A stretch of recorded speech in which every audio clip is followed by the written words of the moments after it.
¿Qué tal, estimados amigos? Bienvenidos a la tercera edición de Política Peruana con DTR, un espacio en donde discutimos las obras académicas y los libros de las ciencias sociales.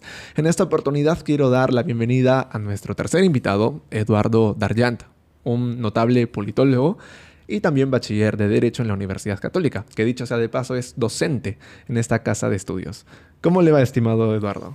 Gracias por la invitación, David. Gracias por tenerme en tu programa. Usted escribió El Páramo Reformista en 2022 y hasta el momento varios acontecimientos han pasado. Tuvimos 2 presidentes, una protesta cada vez más significativa y ahora el retroceso no de políticas pero también de instituciones como el copamiento de la JNJ, la SUNEDU y los pocos avances. ¿Usted pensó en un ensayo tan pesimista como la actualidad o en ese entonces tenía un poquito más de fe? Buena pregunta. El libro en realidad se escribió durante la pandemia, se publica el 2022 y ya en el libro estaba la preocupación de intereses ilegales entrando a la política, ya en el libro estaba la preocupación de un sistema que te había dado beneficios pero que no alcanzaba para otras cosas y se comenzaban a ver las fallas, ¿no? De la Venía el continuidad. estancamiento después de... Ya se hablaba del estancamiento, la insuficiencia. Pero también, ojo, creo que es la insuficiencia, pero también no ningunear lo que había, ¿no? Que era muy preocupante porque podíamos estar peor. Sí. También estaba la mención política, ¿no? Que cada vez más se fragmentaba más la posibilidad de llegar al poder, ¿no? Entonces, creo que era un libro pesimista y que decía, bueno, con estos recursos es difícil adoptar reformas que puedan avanzar al país hacia una situación sustantiva diferente, pero creo que no era tan pesimista, ¿no? Al final terminó siendo peor, creo. Y en 2026, quién sabe, podría ser incluso un escenario más... Es una lección que creo que debería estar en la cabeza de todos, ¿no? Que siempre se puede estar peor. Sí. Al menos aquí en la política peruana. Antes de iniciar con su libro, usted menciona 2 autores, José María Arguedas, Zumbayú y Mario Montalbetti. El barril y las manzanas. De todos los autores posibles, ¿cómo así decidió sacar lo mejor de estos 2 para introducción? Zumbayú en realidad es la colección. La colección que se llama Zumbayú, que es una colección de libros breves de la Universidad Católica, en la idea de sacar libros que tengan un contenido académico, pero para el público. Un lenguaje sencillo, un poco pero más... eso es un libro abierto hacia el público, ¿no? Es pensando en debatir, en discutir, y si tú ves la colección, muchos de los trabajos tienen esa característica, ¿no? Y de vez en cuando veo un trompito. Zumbayú es el trompo, ¿no? En Arguedas. Y un capítulo de Los Ríos Profundos. Sí, bueno, se toma de Arguedas y de la idea del trompo, ¿no? Pero ya en lo que respecta al libro, comienza con esta idea que es muy poética, muy bonita, de Mario Montalbetti, sobre que el Perú... Algunos siempre te dicen, para mejorarlo, somos como un barril con manzanas podridas. Entonces, si tú sacas la manzana podrida, puede mejorar esto que en lo fundamental está bien, ¿no? Y el libro lo que intenta discutir y mostrar es que muchas cosas están mal con el barril, que lo que pudre las manzanas es precisamente el barril, ¿no? Entonces, que si tú quieres hacer reformas de fondo, tienes que atacar una estructura, una cultura, una forma de relacionarnos para llegar a mejores soluciones, pero que esas soluciones, por lo mismo que todo esto está tan enraizado, pueden ser contraintuitivas o pueden ser contrarias a intereses reales de corto plazo, ¿no? ¿Qué gano yo si tú me propones un mejor sistema de transporte público, pero en el día a día tu mejor sistema me va a afectar la vida de lo que ya tengo? ¿Por qué debería buscarlo, ¿no? Entonces, comprender la magnitud de cambios necesarios para una reforma real, ponerle el énfasis en el Estado, en políticas consistentes. Y sostenibles en el largo plazo. Sostenibles, que no solo sean técnicas, sino también políticas, ¿no? Busca mostrar los límites de esta figura de que son manzanas podridas, ¿no? En realidad el barril está podrido. Hablando de la metáfora de Mario Montalbetti, creo que hay 3 objetos aquí. Las manzanas que están podridas, las que no están podridas y el barril, que serían una especie de instituciones o leyes ya preestablecidas. Entiendo que las manzanas sean los casos de corrupción, sobre todo las podridas, y las manzanas buenas, ¿somos nosotros o los buenos burócratas? Sí, no, porque un poco lo que quiere mostrar el texto es que mucha gente se puede creer buena o puede pensar que es buena, pero a la hora de estar en situaciones o en roles o en posiciones, con frecuencia va a actuar porque hay un sistema que te empuja a actuar de determinada manera y es el que contra el cual es muy complicado luchar, ¿no? Entonces, y yo no creo que instituciones que tienen arraigada mucha corrupción, toda la gente ahí sea mala, ¿no? Sino que es gente que ha entrado y ha aprendido a jugar con unas reglas y a sobrevivir con unas reglas y ha continuado beneficiándose de esas reglas. La conciencia se va amoldando a una situación, ¿no? Entonces, sí, las manzanas buenas son aquellas que a veces por virtud, a veces porque están bien colocados en la vida. O se mantienen muy Es alejadas más de los actores fácil, es más fácil políticos. ser honesto si no te metes en ciertos espacios corruptos, ¿no? Es más fácil ser honesto dedicándote y alejado de la política, probablemente, ¿no? Porque pues, Y ¿no? eso sería uno de los motivos por los que también tenemos a una tecnocracia muy apartada de las No, pero bueno, agrupaciones. perdón, pero y otra cosa es que creo que el barril no son solamente leyes, ¿no? El barril yo creo que son más cosas más profundas que solamente leyes, ¿no? Que son, justamente el libro no le gusta esas recetas, voy a cambiar las leyes, ¿no? Sino tienes un tipo de sociedad que por diversas razones ya funciona de una determinada manera y por tanto es bien difícil ir contra eso. Y todo intento de reforma serio tiene que ser consciente de que no es nosotros y ellos, sino que es más bien cómo diablos avanzo de tal manera que pues haga mejoras sin que las personas sientan que las estoy dejando de lado, las estoy atacando, no, o sea, como soy firme con la corrupción, a la par que tengo canales y medidas que ayuden a reducir esos espacios de corrupción en forma más inteligente, cuidados. Sí, Ese es el tipo, ¿no? de discusión. en efecto. Y aquí arrancamos con la introducción. Usted menciona el 15 de diciembre de 2016. Junto a Gino Costa, en el primer episodio hablamos de la censura a Saavedra, como los pretextos, como las obras de los Juegos Panamericanos, el acto de corrupción en un sector del Minedu, y también la antipatía por este ministro, el único de Ollantaytamala, que pasó a la gestión de Kuczynski. Pero en realidad había motivos para censurar a Jaime Saavedra, o es que fue un acto de prepotencia por parte de Fuerza Popular. Yo creo que es un acto simbólico muy poderoso en el Perú, porque por primera vez se había logrado una política educativa reformista, atacando muchas de las bases de los problemas estructurales de la educación, preocupándose de temas de gestión, de llegada en el territorio, de levantar la moral de los maestros. Por supuesto, en todo proceso de reforma hay errores, que pudo hacerse menos vertical, que pudo ser más comprensivo en esto, pero hay un esfuerzo nacional, además que estaba reconocido por empresarios, por medios de comunicación, o sea, había construido aliados para avanzar. Y que además la candidata Fujimori había avisado que ella hubiese nombrado a Saavedra de llegar al cargo, Y en ¿no? 2021 también dijo lo mismo, respaldar a la SUNEDU, conversar con Jaime Saavedra, pero al final quedó Bueno, en el mismo discurso. y lo que sucedió fue todo lo contrario, ¿no? Se tomó al Ministerio de Educación como una especie de símbolo. En ese momento no olvidemos eso que es bien importante. En el Perú muchas de estas políticas se hacían por consensos de puntos ideológicos diferentes. Saavedra no era considerado como parte de los caviares, si quieres llamarlo de alguna manera, en la educación. Era más bien una persona que estaba vista como más cercano al Banco Mundial, a unas recetas de determinado tipo, a centrarse en algunas cosas y menos en otras, que es lo que criticaba el lado de la centroizquierda, pero se llega a consensos muy importantes. Y de pronto se convierte en el símbolo de lo caviar. O sea, si hay que tumbarlo porque es Saavedra con sus creencias técnicas, que es un otro caviar.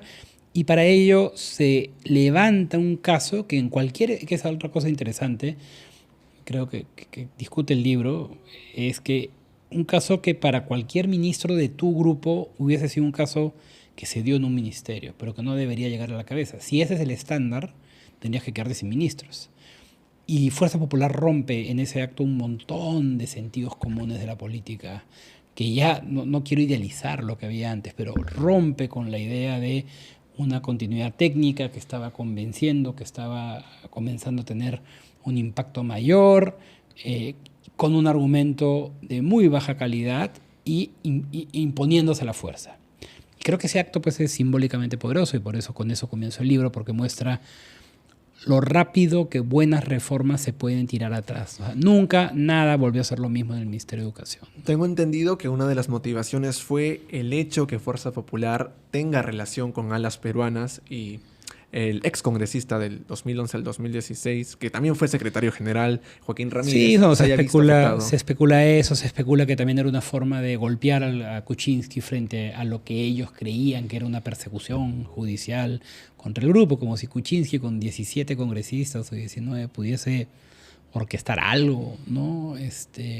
Muestra lo peor de la política peruana, creo yo, y por eso, además, luego uso a Fuerza Popular como Usted un ejemplo. criticó a la CONFIEP porque solo se limitó a dar un comunicado, pero no a movilizar, no a canalizar, se podría decir, unas demandas a largo plazo, sino quedarse inmóvil. Y también criticó a la izquierda dogmática, en ese entonces Frente Amplio, por buscar un discurso cada vez más disruptivo, revolucionario y no sostenible. No sé si es sostenible, porque de repente hay uno de esos discursos pueden ser sostenidos en apoyo que tiene entre la población, una cosa que nunca hay que olvidar, ¿no? Pero es un discurso razonable, coherente, técnico, de continuidad, al cual los políticos podían apoyar. Por supuesto, cada uno será libre de creer que tiene mejores ideas o otra cosa. Y nada de eso pasó, ¿no? La CONFIEP y los grupos empresariales que son los primeros en salir a defender el modelo cada vez que hay elecciones que no les gustan, para el tema educativo, y después de haberle dado muchos reconocimientos a Saavedra, fue un grupo menor, no se metió con la planadora fujimorista, no hubo una defensa fuerte que hubiese además mandado un mensaje al fujimorismo, ¿no? Es un empresariado que con frecuencia, cuando está contra la espada y la pared, pierde la crítica al fujimorismo, cuando en realidad tal vez lo mejor, pensemos en el interés del fujimorismo. Al fujimorismo en la última elección quizás lo que le hubiese servido más es que alguien le diga, oye, cálmate, que jugando a la Guerra Fría no vas a ganar esta elección, más bien, ¿no? Pero no, nadie se le para al fujimorismo enfrente. Y a la izquierda más dogmática, todas las reformas de este tipo como que le apestan, ¿no? Es como, son grandilocuentes y luego por debajo tienes intereses pequeños de los grupos que te apoyan, o no tienes claro para qué o qué es lo que quieres hacer con un sector. O sea, te quedas mejor diciendo la educación perpetua las divisiones y las desigualdades y hay que buscar una educación realmente transformadora, pero nunca te dices, bueno, ¿y cómo lo harías? ¿Y por qué tu cercanía a estos grupos, que también son grupos de interés, debería llevarnos hacia eso que señalan? Incluso Keiko Fujimori en la campaña de 2021 dijo, tuvimos que poner paños fríos en el Congreso por llegar a este nivel de obstrucción, o tengo que mandar unas disculpas a Jaime Saavedra. Quedó en el discurso y hasta la actualidad, me parece, no hubo una continuidad, una política. Pero ¿qué disculpas vas a mandar si es que la persona que supuestamente quiere liderar el país te muestra que puede soltar a su grupo político mayoritario a destruir una reforma? O sea, mucha gente es antifujimorista por los 90, pero yo creo que Keiko en esa acción reactivó de buena manera a todos aquellos que sospechamos que el fujimorismo no tiene un plan de reforma y que va pensando a veces avanzando de acuerdo a sus intereses y con mucha frecuencia dejando que lo peor de su grupo político muestre estas tendencias, en este caso antitécnicas, pero también autoritarias, ¿no? Porque fue un uso abusivo de la mayoría para mostrar poder, también de repente por otros intereses que existían en ese momento, pero que terminaron costándole al Perú una reforma educativa, ¿no? Desde 2016 al 2021 tuvimos casi 10 ministros de educación. Saavedra, Martens, Wexler, Alfaro, y podríamos continuar hasta los 4 ministros que tuvo Pedro Castillo. Aquí es donde usted entra un poco al primer capítulo, la imposibilidad de hacer una reforma. ¿En qué sentido? Muchos hablan de hacer buenas leyes y otros hablan de una educación de valores. Usted dice que si bien son propuestas con buenas intenciones, no son realistas para mantener en el sistema político peruano. No es que no sean realistas, no son suficientes y son las que se suelen vender a la gente, ¿no? Me acuerdo alguna vez en el peor momento de corrupción de una institución diciendo que lo que había que hacer era construir valores. Entonces, ¿cómo vas a construir valores una institución que está podrida? ¿No? Otras cosas se requieren. Tal vez para el discurso de la ciudadanía. Y en el caso de leyes es que es muy fácil decir voy a crear una ley para, ¿no? Pensemos en Pedro Castillo, que lo has mencionado. ¿Por qué quería cambiar la Constitución? Le preguntaron alguna vez. Porque quiero tener mejores leyes para tal cosa y tal otra. Entonces, cualquier persona que ha pasado por el Estado sabe que una ley en sí misma no va a cambiar radicalmente ni la educación, ni la salud, ni... O sea, que me muestren la ley que está impidiendo, ¿no? De repente tal artículo recoge algo que tú dices, no, mira, ahí sí hay un límite. Pero eso no es la discusión. La discusión es, quiero leyes que vayan a cambiar. Y las leyes están ahí. Entonces, lo que mostrar es que estas dos formas rápidas de pensar el cambio, el desarrollo, son inadecuadas, ¿no? Leyes hay de sobra, muchas de ellas no se cumplen, no se implementan. Y educación en valores se ve como algo que fuera ajeno, que va a poder llegar y vas a educar a la gente y la gente se va a comenzar a portar bien, ¿no? Cuando en realidad las razones por las que la gente se porta de determinada manera muchas veces tienen que ver con que su entorno y sus contextos le han permitido hacer así, saca ventaja de esa manera, construye poder, prestigio de esa manera, obtiene beneficios. ¿Por qué debería unos valores impuestos como si fueran escuelita cambiar esto? Dicho esto, ojo, soy educador, ¿no? Entonces, por supuesto, sí soy muy consciente que la educación y buenas leyes son parte de la ecuación, no quiero ningunearlas.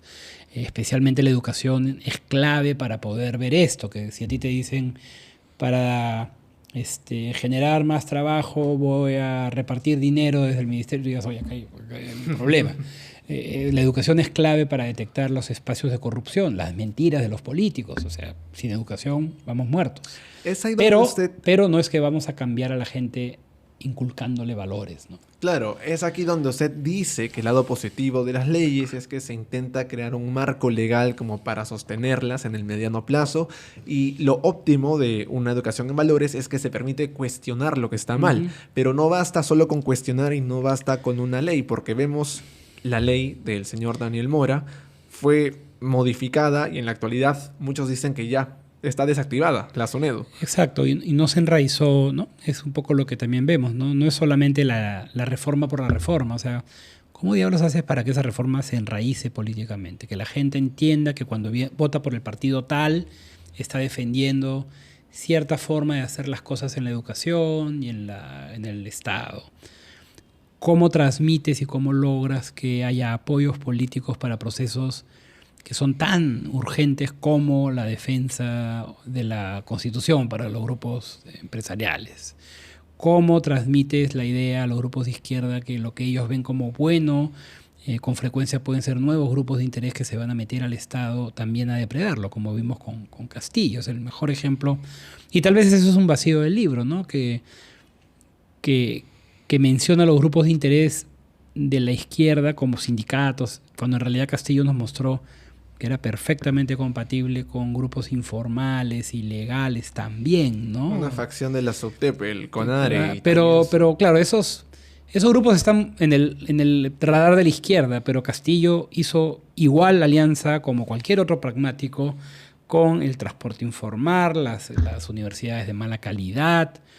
O sea, actuó igual que cualquier pragmático de derecha, centro, ¿no? No tuvo ningún problema en hacerlo, ¿no? Chávez y Manqui en su libro Universidad y la Política mencionan que los presidentes, como por ejemplo Martín Vizcarra o Ollanta Humala, defendieron una reforma, pero nunca el discurso ni tampoco su sostenibilidad. Sí. Es decir, solo se quedaron porque unos tecnócratas le han recomendado y él se quedó con brazos cruzados. No sé si va a usar, pero no. Es curioso Humala, yo creo, porque Humala era tan grandilocuente en lo que eran los estándares que su padre, su familia le habían puesto sobre lo que era cambiar el Perú, que luego, cuando creo yo que hizo en varios sectores cambios importantes, el MIDIS, el Ministerio de Educación, la reforma universitaria, temas en transporte, que tú dices, no está mal, eran como que no fueran sus reformas, eran reformas muy poco grandiosas para lo que probablemente él creía que eran reformas. Entonces nunca logró verbalizar y estructurar un discurso parado dentro de un pragmatismo de centro, centro-izquierda, decir, bueno, esto es lo que tengo para ofrecer para el país. Se Y miren lo que mantuvo puede ser. neutral, como pasivo. No eran frente- sus reformas, como que no fueran sus reformas, ¿no? Tal vez porque él Pero estaba tampoco más se opuso. parado a la izquierda. Pero eso es bueno, finalmente, tanto Humala como en algunos casos, como en el embrión de Servir, que fue los gerentes públicos, García, Y ahora está amenazado Eh, servir. bueno, Humala, sí se pararon y defendieron algunas de estas reformas, ¿no? Ahora el Ejecutivo pues ha dejado completamente de lado porque no quiere molestar a los intereses que entran desde el Congreso, ¿no? Y además se mezcla porque te dicen, no, es un tema de caviares, es un tema de una guerra por el Estado que los caviares quieren controlar. Con ese cuento te has tumbado Servir, la reforma universitaria, y ojo, no es por construir un modelo alternativo de reforma, sino por dejar nada. O sea, lo que estamos viendo ahora es que son grupos de centro, derecha, izquierda, no tienen una idea de qué hacer. Lo que les interesa es avanzar sus intereses. Y eso pues está en el libro, están los tipos de actores políticos, pero creo que la degradación ha ido un poco más rápido que incluso lo que se señalaba ahí, ¿no? A mí me sorprende cómo es que este discurso de lo caviar o no caviar ha copado instituciones autónomas. Por ejemplo, Patricia Chiri nos decía que el Poder Judicial está tomado por los caviares porque ha revocado una decisión del Congreso y restituyó a Zoraida Álvaros. Tienes también al señor Alejandro Arguinaga que dice que el sistema electoral y las instituciones RENIEC, OMPE, Jurado Nacional de Elecciones, están tomadas por los caviares y no se puede hacer otra elección hasta que se refunde. También a Gladys Echaíz con la Junta Nacional de Justicia y ahora tiene que ser un colegio de la magistratura. Hay una memoria corta de lo que fue la construcción de ciertas instituciones que se hicieron en su momento con gente de derecha, más liberal, más economicista, tecnocrática, y sectores de izquierda, centro-izquierda. Entonces, si de pronto todo eso es caviar, si de pronto la autonomía, la calidad de los juristas, el que tenga jueces o fiscales que apliquen un principio de constitucionalidad y todo eso es caviar, pues es complicado, ¿no? Es complicado porque entonces básicamente estás diciendo que los esfuerzos de construcción institucional que busquen colocar funcionarios de ciertas características, que respeten tales derechos, que tomen distancia a los actores políticos, todo es caviar. ¿Qué es lo no caviar? Que es lo que a mí me parece muy interesante. Al final lo que te entregan a cambio es funcionarios cuestionados, cercanos pues a los cuello blancos. O sea, ese es el funcionario alternativo no caviar. Ojo, ya estás aceptando bastante si metes como caviar a la centroderecha y a la centroizquierda. Pero de pronto ahora lo caviar es también, digamos, lo único que no es caviar entonces son la gente como la que se vinculaba desde el Estado con los cuello blancos. ¿Dónde está, además, esa derecha inteligente que puede salir a decir, deja de decirme caviar, ¿no? Yo soy un jurista, yo soy una persona que va a tomar decisiones autónomas de estos grupos de políticos. No necesito que me sigas calificando de lo que sea. Yo de centroizquierda no soy, estoy acá.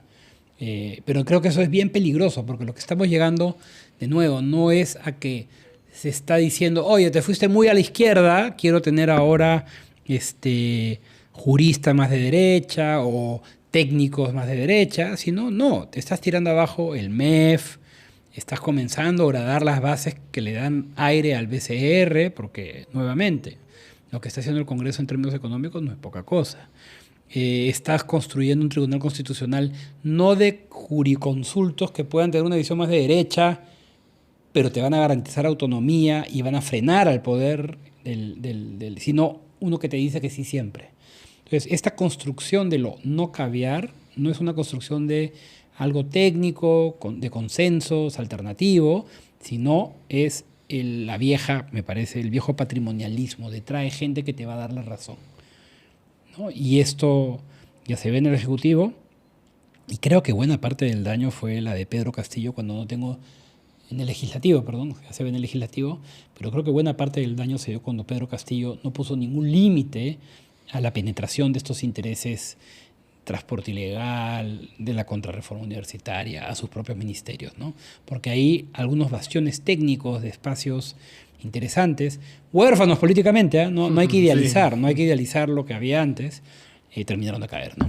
Esta degradación institucional no solo se da en el sistema político, sino también, como usted menciona, en lo económico. La liberación completa de la CTS, la liberación completa de la AFP, pero no hay una reforma como que dé una alternativa, se podría decir, congruente, meritocrática, sino librémonos de esto y ya nosotros nos arreglamos, como dejamos ese vacío. Es que creo que hay sí una serie de actores que tuvieron poder del 2001 al 2016, ¿no? Tecnócratas que pues de cambiar no tienen nada, ¿no? Son tecnócratas de derecha, pero con una virtud: control de déficit, cuidado a la inflación, maneja cuentas claras en el Estado, ¿no? Puede criticarles otras cosas, pero tenían esas cosas más o menos claras, han perdido poder. Tal vez se confundieron y pensaron que su poder era propio, cuando en realidad era un poder que yo creo se basaba un poco en que diversos actores de la sociedad les daban apoyo, creían que eran una garantía de estabilidad, y había grupos en el Congreso con cierta política programática, incluso en la izquierda algunas personas que decían: conviene controlar estas cosas porque si no el Estado pues, puede hacer mucho daño, puede ser muy costoso, puede tener... todo eso se va degradando, ¿no? Y esas áreas del Estado, reconstruirlas va a ser dificilísimo. Ojo, esto no es solamente el fujimorismo, ¿no? Yo creo que, por ejemplo, cuando Vizcarra gana popularidad y gana fuerza, no fue tampoco ya su agenda recuperar esas áreas, ¿no? O sea, muchas de estas cosas ya se concentraron en la pelea que había en ese momento para sobrevivir, pero no en decir: ojo que se están perdiendo, ¿no? De nuevo, tú lo decías, ¿no? No son políticos con un discurso, ¿no? Sino más bien luego terminan acusados de corrupción o el vacunagate, ¿no? Pero ¿cómo haces que ese político enraíce y explique y presente cosas que hay que sostener en el tiempo y crea en ellas, ¿no? Digamos, muchas de estas reformas, pues ningún político de peso ha creído en ellas, ¿no? Es así como llegamos al segundo capítulo, los tres actores que han socavado aún más esta crisis institucional. Y muy bien ejemplificó a los conservadores populares, Fuerza Popular, pero aquí faltan dos actores: los libertarios criollos en el extinto Peronos por el Cambio y los izquierdistas dogmáticos en el extinto Frente Amplio. Se tuviera que mencionar a otros partidos que tal vez encajen en los libertarios, los No, yo creo que izquierdistas. los conservadores populares están extendidos, ¿no? Incluiría ahí estos centros que no son ideológicos, sino pragmáticos. Es la peor versión del partido que termina pactando con intereses de corto plazo, que deja entrar intereses ilegales, informales, a costa de políticas que tengan un impacto más general, ¿no? Más programático, ¿no? Entonces, tú puedes mantener un discurso patriótico y decir que amas al Perú y que vas a ser el mejor presidente y vas a mejorar la educación, pero si por lo bajo estás dejando entrar a los mercaderes de la educación, pues no es coherente. Eso por un lado, ¿no? Luego están los izquierdistas dogmáticos, que se centran más un poco en su dogma de ser grandilocuentes con las reformas y no reconocer las cosas que sí se han avanzado, la importancia del Estado. Creo que, de nuevo, ¿no? En todos los actores no hay un reconocimiento de por qué el Estado importa mucho en estas cosas, sino más bien siempre es un poco pensando en un cambio social en la línea que yo quiero, pero sin reconocer que hay cosas que tú también puedes hacer terriblemente mal, y con una tolerancia alta para tus grupos, ¿no? Tus grupos de apoyo. Así como eres muy crítico, los izquierdistas dogmáticos, de las empresas o los grupos de interés de derecha, no tienes igual crítica para grupos de interés con los que tú trabajas y con los que estás. Y que darle beneficios no va a tener un impacto amplio, positivo en las políticas necesariamente. Ahora yo tengo una pregunta: ¿por qué dividir a la derecha política en dos secciones, los conservadores populares, los libertarios criollos, y a la izquierda política solo en un grupo, los dogmáticos? Sí, porque creo que es una crítica interesante, porque algo que creo que no estaba ahí en el texto era esta vertiente más popular de izquierda como Perú Libre, pero que más bien está igualmente abierta a la informalidad como los conservadores populares, ¿no?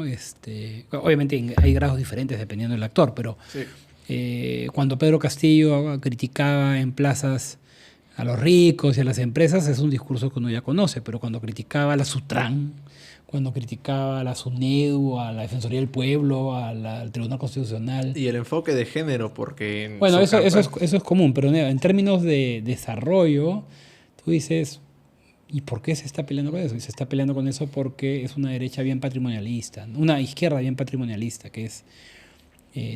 estos son los grupos de interés que me interesan y los voy a dejar entrar, y todo aquello que busque poner orden, regular, es malo, ¿no? Es malo y obedece a intereses arriba, ¿no? Los que están arriba, no los que están abajo. Entonces, creo que es una buena pregunta, ¿no? La izquierda se ha presentado en algo muy dogmática y muy cercano a sus intereses más tradicionales, cuando en realidad Castillo, Perú Libre muestran lo poderosos que también son intereses que circulan bien por todo el espectro político, ¿no? Castillo dejó entrar a los taxis colectivos y a una serie de actores al Ministerio de Transporte, ¿no? El Ejecutivo dejó de ser una barrera para una serie de intereses y actores que antes encontraban ciertos límites en el Ejecutivo.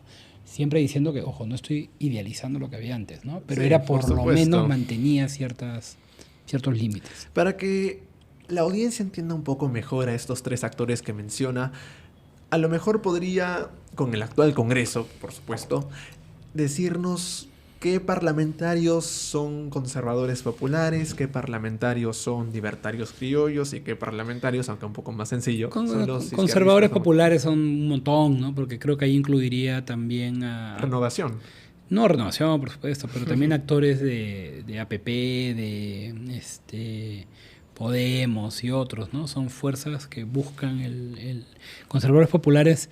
Me refiero no tanto a que su voto sea necesariamente popular, pero que tienen una lógica conservadora en su relación con el Estado, con la sociedad, ¿no? Es tanto conservadora ideológica, que puede serlo, sino también conservadora en el sentido de quedar bien con el sistema como está, ¿no? O sea, no cambies mucho, acomódate, haz...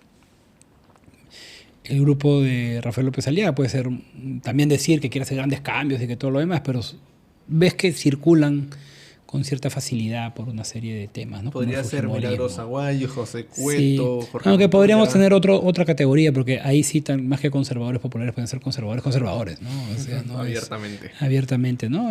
Pero por eso lo puse junto, derecha popular, ese sector. No necesariamente todos ellos están ahí, pero sí hay un sector que creo que cuadra bien con esa forma de pensar, esa forma de actuar en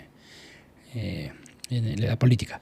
Los libertarios criollos es más esta idea de un libertario, ¿no? Tipo Milei, si quieres, que tuvo mucha fuerza en el Perú, en el MEF, en ciertos diarios, no así electoral, pero que estuvo con PPK, que cada ciertos días sale, que tienes estos chicos que han llevado pues un curso de análisis económico del derecho y ya hablan de economía, ¿no?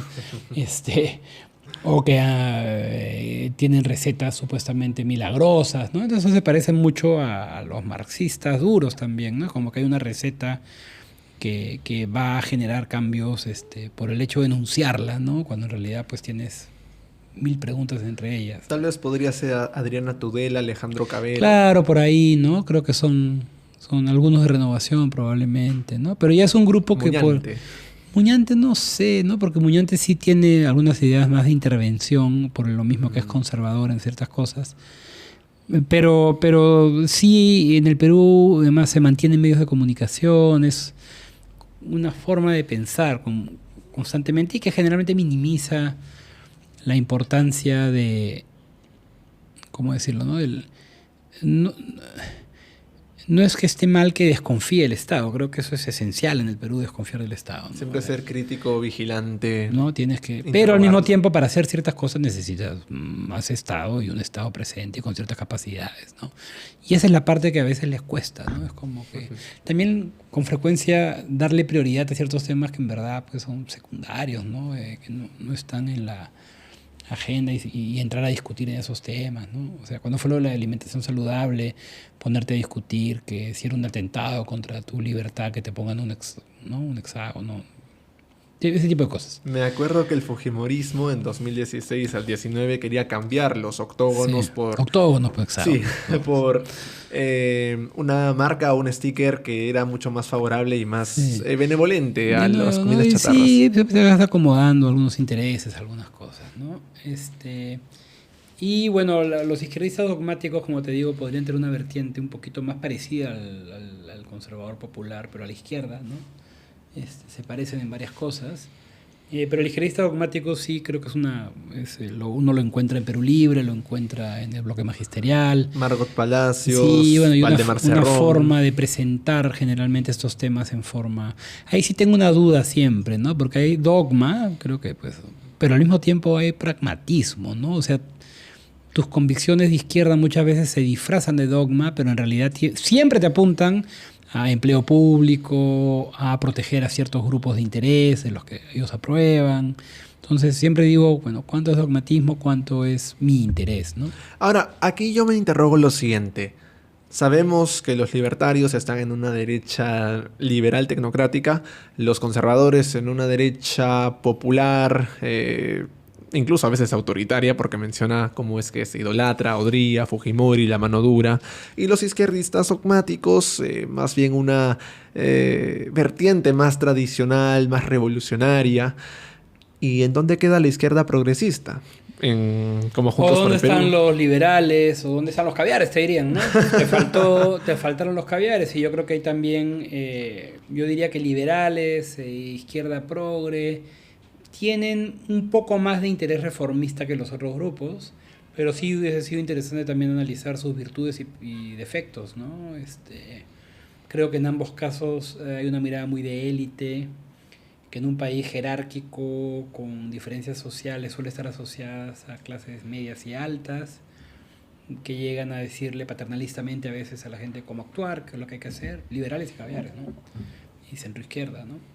Entonces, que hace también difícil, pues, que sus políticas se enraícen, ¿no? Siempre se piensan en atención a decir, bueno, ¿cómo voy a lograr que esto sea, no te diré popular, pero sí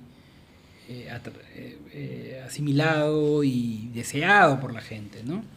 Entonces creo que sí, una pregunta es, bueno, te faltaron un par de personajes por ahí, ¿no? Pero usted se queda conforme con los Sí. 3 actores que puso Sí, en bueno, el los libro. liberales, los libertarios criollos, hay harto liberal que está por ahí, ¿no?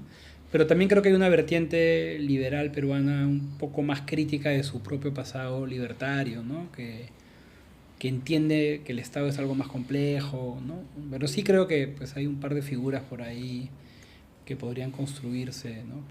Para pensar en otros actores, pero claro, lo que intentaba mostrar ahí es que esos actores terminan siendo antirreformistas, ¿no? Y es muy difícil que sean reformistas, y creo que los otros sí son más reformistas, ¿no? Se les preocupa más ciertos temas. Claro. Diría que tal vez lo ideal para lograr en conjunto una reforma que sea duradera es que los libertarios criollos se vuelvan liberales con un rostro social, los izquierdistas dogmáticos tal vez en unos socialdemócratas, reformistas o incluso progresistas, mientras que los conservadores hacia un social cristianismo o más... No, a ver, primero que es difícil que esas cosas pasen, ¿no? Por algo están ahí, Sí. pero sí creo que más bien los conservadores populares tienen buenas herramientas para entender la reforma como algo que te la juegas en la calle, ¿no? Lo que pasa es que no siempre, que muchas veces se da por la receta simple, ¿no? Pero imaginemos unos conservadores populares que entiendan que para una reforma educativa o una reforma de la salud se requiera, pues, primero aportes técnicos, continuidad, fortalecimiento del Estado. Pues tienen herramientas como para buscar que eso se vuelva parte del día a día, ¿no? O sea, pero es raro. Por lo general raro. en América Latina sí, pues ese tipo de liderazgo es también grandilocuente, se centra en declaraciones de patrioteras, simplonas, y no hay claridad en un plan de reforma, ¿no? Claro. Y algo que me llama la atención de estos 3 actores es que usted mencionó que los libertarios criollos no están participando con frecuencia en la política, sino se quedan en el mundo mediático, en el mundo periodístico. Y O en las Se empresas, nota, que sí, a en las veces empresas. entran, ¿no? La última vez usted mencionó fue el movimiento Libertad en el 87, que sí Como de la institucionalizaron. extorsión, ¿no? Ahora, pero se nota cuando faltan también, ¿no? Finalmente quien te busca poner límites a la corrupción, quien te busca poner ciertas reglas. El libertario también tiene virtudes en el sistema político peruano, ¿no? Corrige algunos excesos de los otros actores, desconfía del Estado, creo que siempre hay que desconfiar del Estado, eso es. Entonces, más allá de sus defectos, creo que en estos congresos no llega a haber ni siquiera libertarios de verdad, ¿no? Hay mucho corto plazo, intereses chiquitos, ¿no? Y sobre todo no hay capacidad de poner reglas que se apliquen a todos y que sean razonables para todos, ¿no? Tienes vacancias, cuando estaba Castillo, los del lado derecho era vacancia por cualquier cosa y la izquierda era jamás. Viceversa, lo mismo, ¿no? Con Dina Boluarte, la derecha más bien se ha convertido y los pragmáticos, ¿no? Se han convertido en una colchón de protección intocable, y más bien otros recién se acuerdan de su fuerza censuradora, ¿no? Hacia controlar el régimen, ¿no? A mí me sorprende que los conservadores populares hayan respaldado las 2 mociones de vacancia PPK, las 2 mociones de vacancia Martín Vizcarra, las 4 mociones de vacancia a Pedro Castillo, y por una razón con Dina Boluarte más bien ya no desean.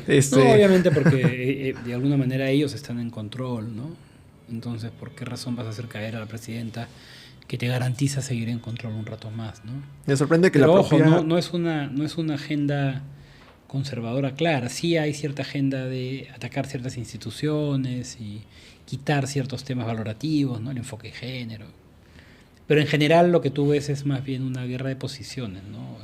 Ahora me toca a mí, es mi turno de copar el Estado, y lo voy a hacer sin importar si se baja la calidad del Estado. Los partidos y los políticos no se sostienen de no ser por el voto ciudadano cada 5 años. ¿A qué crees que se deba que el elector peruano haya preferido a una derecha, tal vez populista, autoritaria, conservadora, y a una izquierda dogmática, revolucionaria y poco moderada? Y mientras tanto, los liberales, los reformistas, los progresistas hayan quedado en una mínima expresión. ¿A qué se debe? Van de problemas más de fondo, con lo que puede ser la identificación con alguno de estos líderes, ¿no? Una forma de entender la política que lo que vale es el presidente, no los programas, ni mucho menos. Entonces se concentra mucho el voto en el presidente. También tiene que ver con incapacidad de las opciones alternativas, que cuando había pues liderazgos ya muy chamuscados, siguieron insistiendo en ellos. Cuando hay una suerte de premio novedad en el Perú, ¿no? Parte de nuestra inmadurez política es rápidamente pasar la página con los liderazgos políticos, ¿no? La persona que saca 19% en una elección puede luego sacar 5%, ¿no?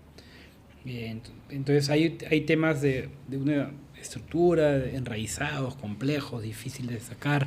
Votas por lo que crees que es tu principal interés, votas por identificación, votas por miedo, y eso en un contexto más polarizado te lleva hacia cierto tipo de actores, pero también los que podrían haber llenado el espacio de otra manera no se pusieron de acuerdo o fueron torpes en sus campañas, porque no olvidemos que estábamos bastante mejor.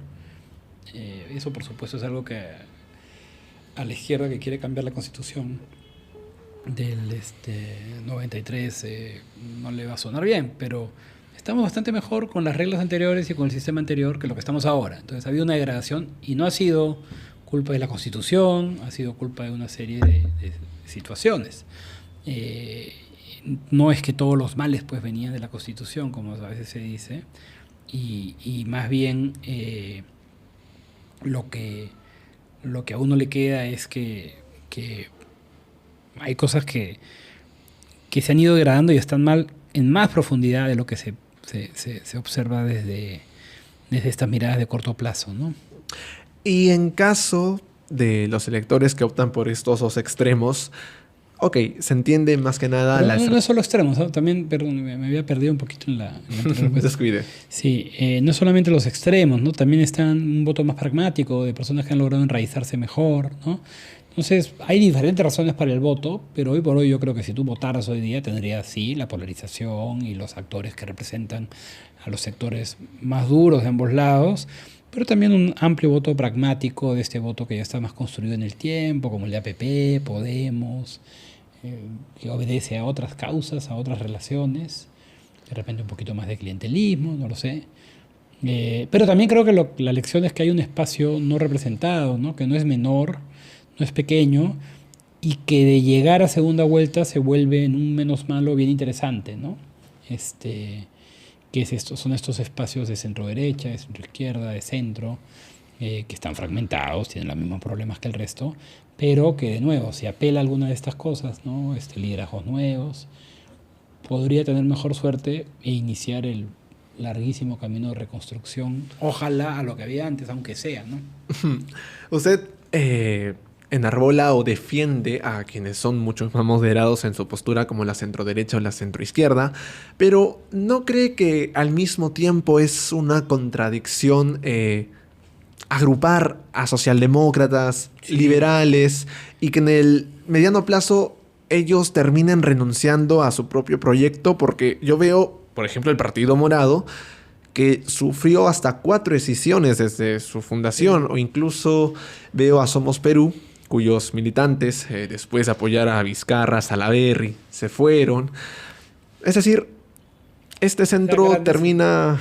Sí, yo creo que el centro puede ser nada, ¿no? Ese es un peligro. Este, parafraseando a Fernando Pessoa, ¿no? No soy nada y nunca seré nada. El centro puede ser nada. Si no tiene ideas fuertes, si no tiene ideas claras, pues no puede ser mucho. Y también creo que agrupar y hacer frentes de alianza pues muy, muy amplios es un error en la medida que si tienes actores que están polarizados, de alguna manera recuperar a esos votantes pasa por tener actores que estén menos polarizados, pero que también les hablen a esos votantes, ¿no?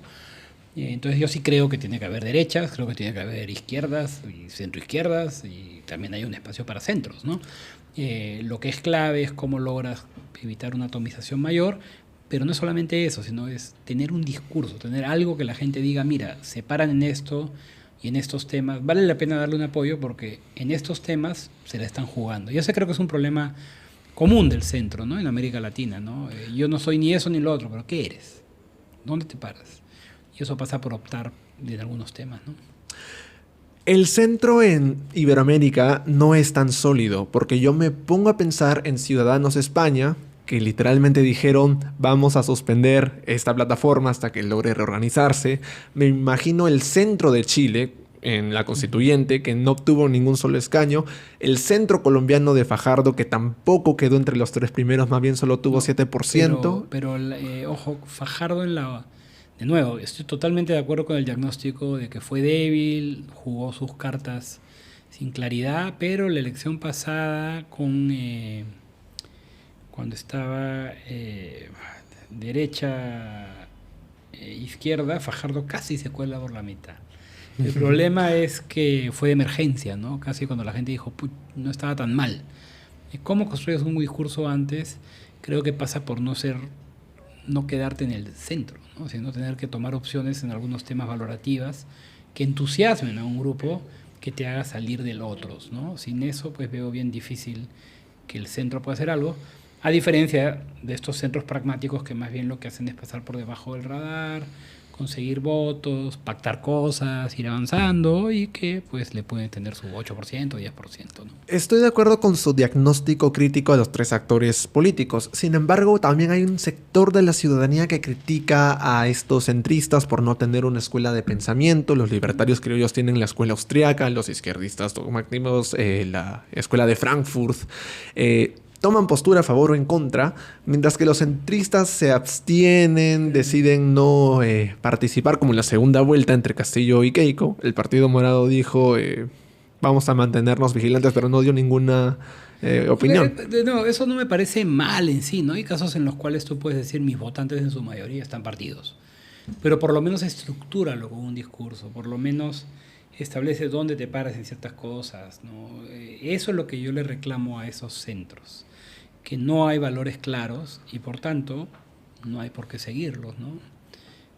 Ojo, no estoy diciendo que sea fácil, ¿no? Es un tremendo reto, porque parte de estar en el centro es no ser tan radical o tan extremo en diferentes temas. Pero sí puede ser radical y extremo en otros temas, en los cuales tú dices, en esto sí vamos a apostar, y sería una carta pues clara para la lucha contra la pobreza de ahora, por ejemplo, ¿no?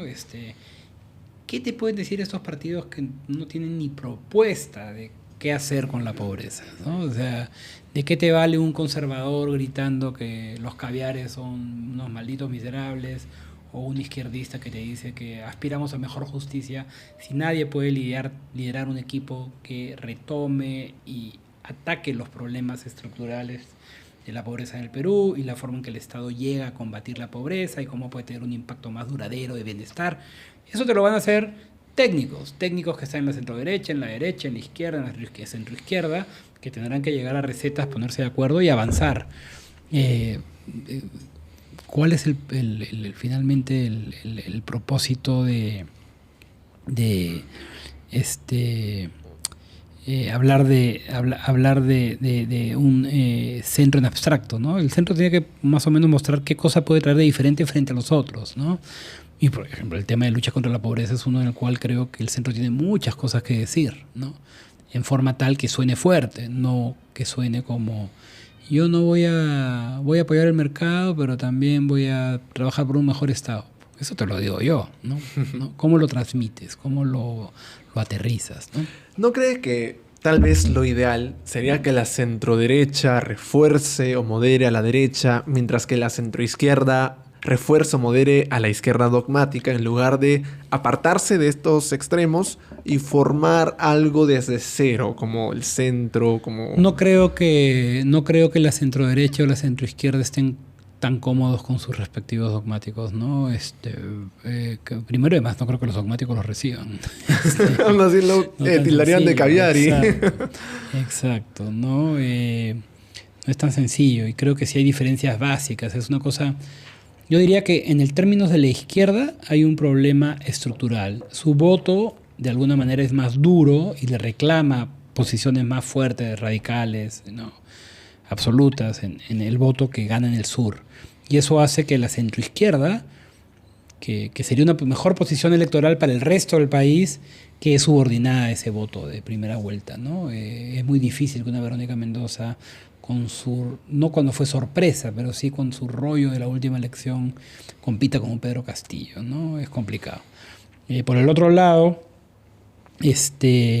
yo sí creo que la derecha tiene más un problema de agencia, te diría, porque sí creo que, así como la derecha está jalada hacia el lado más duro, en la derecha hay un espacio abierto enorme para una derecha menos dogmática, menos conservadora, más liberal que la que tienes entonces no es un problema de estructura. Hay votantes que ya están esperando ser recogidos, pero sí creo que es un problema, no sé de qué será, que esta derecha que ha llegado, la de Hernando de Soto, ¿cómo se llama?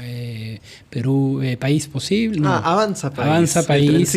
En vez de llegar y voy a hacer una derecha diferente, que podría, creo yo, haber capitalizado, se ha subordinado a la dogmática. No, y de hecho Hernando de Soto renunció a los pocos meses. Pero ahí estaban pues algunos de los más jóvenes, algunos de los que están ahí podrían haber dicho, miren, somos derecha, somos anti-Castillo en muchas cosas, pero nos vamos a parar acá. Y me distingo del fujimorismo y de Renovación Popular. Creo que ese espacio podría ser de Libertad Popular, con Pedro Cateriano, Rafael... Necesita, creo, sí, algunos liderazgos más populares. De Libertad Popular, pues la parte popular es donde creo que tienen el deber de conectar más, ¿no? Que no se quede en lo tecnocrático, en la oficina, en la los oficina, informes. o esta cosa, pues bien limeña a veces ir a decir lo que hay que hacer, pero yo mirándote desde Lima, ¿no? Creo que un partido de derecha, ojo, pero reconociendo el esfuerzo, ¿no? Reconociendo que es súper importante meterte en ese espacio, ¿no? Es central meterte en ese espacio. Pero lo mismo diría hacia la centroizquierda, ¿no? Que por estos mitos de la unidad, por estos mitos de, bueno, me conviene ir junto porque vamos a sacar más votos. Creo que le impactó mucho la alianza de la Izquierda Unida en los 80, como aquel anhelo de unificar a todos. Bueno, tienen ahí pues sus traumas históricos, pero creo que, y es hora que se den cuenta que no son iguales, ¿no? Que no es igual un Cerrón, y menos un Cerrón que va a que no va a querer hacer una serie de cosas desde el poder, ¿no? Desde temas de libertades individuales, agendas de género y otras cosas, hasta cosas más concretas, ¿no? ¿Qué hacer con la salud? ¿Qué hacer con la educación? El plan Cerrón, ya lo hemos visto, se parece mucho al planes de sectores de derecha que quieren controlar a las instituciones, ¿no? Entonces, mucho mostrarse los dientes ideológicos, pero se parecen montones, ¿no? No es lo mismo el PSOE con Podemos en España, no es lo mismo Democracia Cristiana con el Partido Socialista de Chile, y aquí en Perú tampoco es lo mismo la izquierda progresista, tal vez encarnada por Verónica Mendoza, y la izquierda más tradicional como Vladimir Cerrón.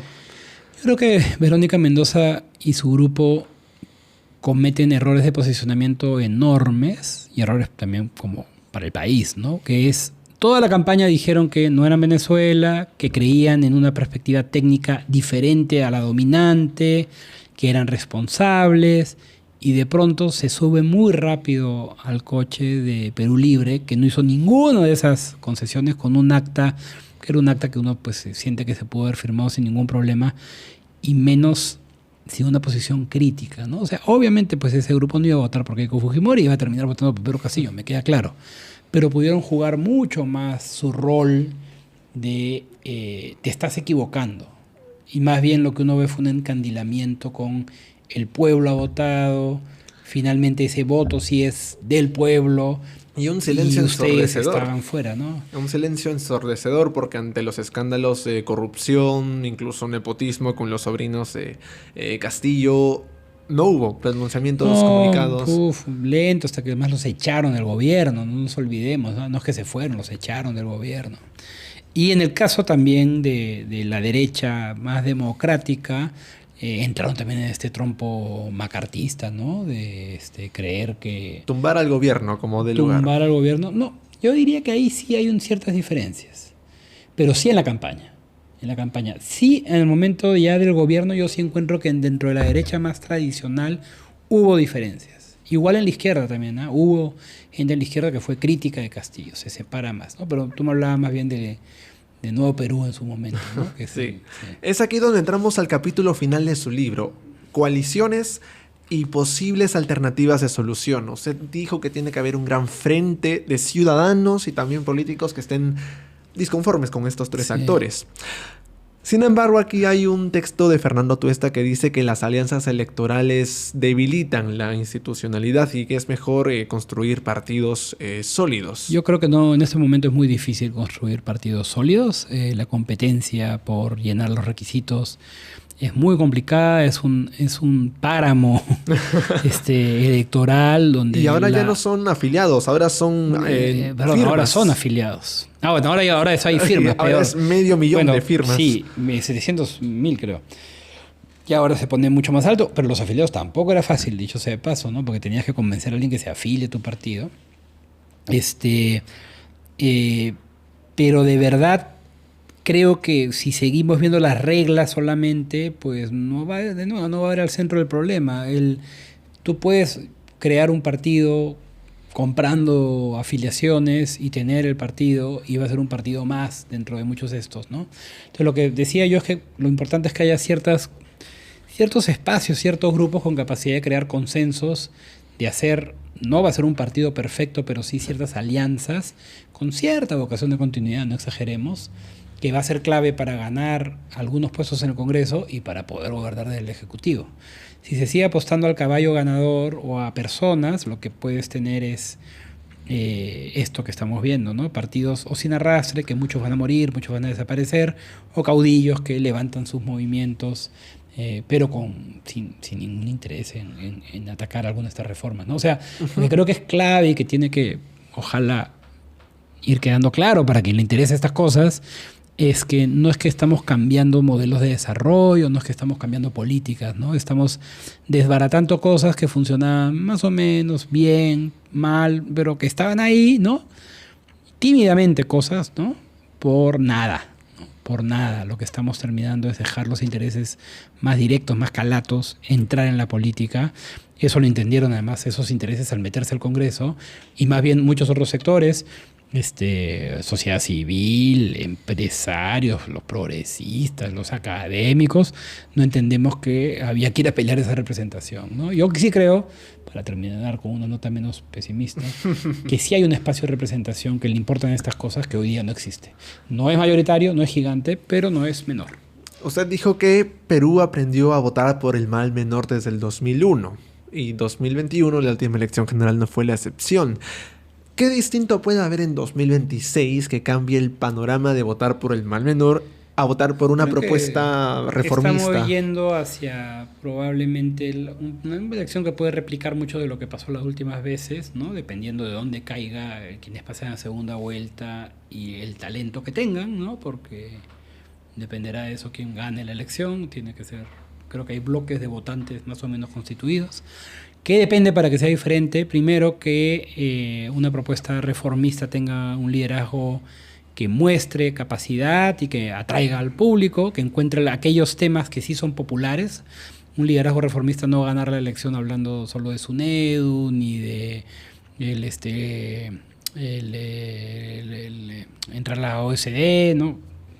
Ni de la esencia de la Constitución, ¿no? Tiene que ser temas que puedan aterrizar mucho más y también temas que le hablen a esos diversos grupos que hoy día no están representados, ¿no? Y creo que un liderazgo así sí es muy potente en segunda vuelta, ¿no? Sí es muy potente en la medida que no tiene la carga que tienen los extremos, se hace más potable. Ahora, creo que la clave también es, y eso es más complicado, es que en este momento de debilidad de la política necesitas liderazgos que puedan transmitir una llegada y una empatía que muchas veces los políticos no tienen, ¿no? Entonces, creo que es tu pregunta concreta, liderazgo, algunos temas que llenen y llenar ese espacio que hoy día no está representado. ¿No cree que tal vez en este afán por defender a carta cabal a SUNEDU también se omitió algunas críticas que pueden ser constructivas, Claro. como por ejemplo el haber cerrado 42 instituciones implicó que la pensión y el precio subieran, que algunos departamentos se quedaran sin casas de estudios y se reforzara el centralismo? Es decir, ¿no vino también un lado negativo? Creo que en el caso de SUNEDU hay una dimensión primero de demora y mucho legalismo al inicio, de entender que acá lo que había que hacer era actuar con cierta urgencia para sacar universidades muy malas del sistema. Segundo, las medidas para tener una empatía con los estudiantes que quedaban un poco flotando, también creo que demoraron, ¿no? Pudo haberse hecho mejor. Y tercero, también hubo problemas del reto planteado, o sea, la oposición fue durísima, ¿no? Entonces, no es que le estás pidiendo a la SUNEDU hacer una reforma perfecta en condiciones tranquilas, sino que día a día le peleaban todo, le ponían amparos, lo atacaban, ¿no? Entonces, creo que pudo hacerse mejor, sí, y pudo darse una empatía distinta de ser vengo a regularte y no... pudo haberse pensado de otra manera, sí, pero en general diría que hizo un trabajo muy grande, ¿no? O sea, logró limpiar el sistema de universidades que eran abiertas a estafas y la gente que iba allá era personas o que había sido engañada con lo que iba a recibir o le interesaba la estafa, ¿no? O sea, le interesaba sacar un título rápido sabiendo que no iba a tener desarrollo de capacidades básicas, ¿no? Sí, por supuesto. Y ya para ir cerrando con esta entrevista, sorprendió al mundo académico y también a mi persona cuando usted se animó finalmente a militar. Tal vez en un partido no inscrito, pero que sí está en posibilidades de ser inscrito dentro de poco. Lo justo. Coméntenos un poco más cómo el entusiasmo de estudiar a los partidos, a las instituciones por décadas y animarse por una plataforma. No, yo soy bien político en la universidad y soy una persona pues muy política, me gusta la política, ¿no? Entonces, por supuesto. Creo que es la quien te dice, no, es que he decidido dejar lo que me gusta para sacrificarme. Hay un interés político, ¿no? Es cómo hacemos que esto funcione mejor y no es que me repele la política, al revés, la política creo que es un espacio que puede ser muy gratificante. Dicho esto, creo que el diagnóstico estaba ahí en el libro y el diagnóstico lo tienes ahí. Se ha caído la representación, no hay intereses programáticos. Lo que se vende como interés programático, conservadores, izquierdistas dogmáticos, en realidad lo que te dan es un día a día de intercambio de favores, de pequeños intereses. Y podemos ver la diferencia con un sistema que tenía 1000 problemas, del 2001 al 2016, pero que mal que bien habían ciertas ideas programáticas, ¿no? Entonces, un primer objetivo es buscar recuperar esa representación, por lo menos como agente de veto, ojalá como agente de reforma. Y es un esfuerzo que yo soy papá también y quiero que mis hijos vivan en este país como viví yo. Creo que había que tomarlo, más allá de que, pues, como los que lean el libro verán, las posibilidades de fracaso son altas, hay 1000 cosas en contra. Me pareció que era un esfuerzo interesante y, como te digo, no lo veo pues como sacrifico mi vida intelectual y académica, sino que creo que es una consecuencia lógica de alguien que entiende que los cambios pasan por la política y a mí me interesa la política. Entonces me metí a empujar el partido, ¿no? Una pregunta bonus para ahora sí terminar. Sí. Usted mencionó que la tecnocracia y la academia están muy apartados de los partidos políticos y uno ve en el ROP que hay 27 de ellos inscritos, 14 por inscribirse y no mencionamos a los movimientos regionales. ¿Cómo es posible conjugar los estudios, la cátedra y lo que dicen, ¿no?, los intelectuales con una plataforma electoral? Aquí en Perú al menos. No, es que tienes que parte de la gracia es que tienes que llegar a saber qué hacer, ¿no? Por lo menos saber qué no quieres hacer, qué cosas puedes apoyar, qué cosas tienes que cambiar, qué cosas tienes que atacar. Y ahí es donde creo que hay un montón de consensos a explotar, ¿no? No hay que inventar la pólvora en las políticas de anticorrupción, no hay que inventar la pólvora en las políticas contra el crimen. Hay información clara de qué cosas pueden funcionar y qué cosas no van a funcionar. No hay que inventar la pólvora en limpiar el Congreso de congresistas que se roban el sueldo de sus trabajadores. Eso, nuevamente retomar lo que eran sanciones claras de la Comisión de Ética. Entonces, si tienes el grupo suficiente para llegar a ejercer poder, ¿no?, las instituciones, las reglas, las leyes se aplican y se implementan cuando hay poder detrás de ellas. Si puedes lograr hacerlo, creo que por ahí va el aporte que puede hacer un académico, un técnico, porque sin ese poder político esas ideas no van a tener ninguna posibilidad de transitar hacia cambiar la realidad, ¿no? En efecto. Estimados amigos, esto ha sido todo por Política Peruana con DTR, el tercer episodio. Agradecemos mucho que hayan llegado hasta este punto y por supuesto agradecemos a Eduardo Darjan por dedicarnos parte de su horario, ya que están en semana de parciales los estudiantes de la Universidad Católica. Conmigo será hasta una siguiente chance y nuevamente, Eduardo, muchas gracias. No, gracias a ti.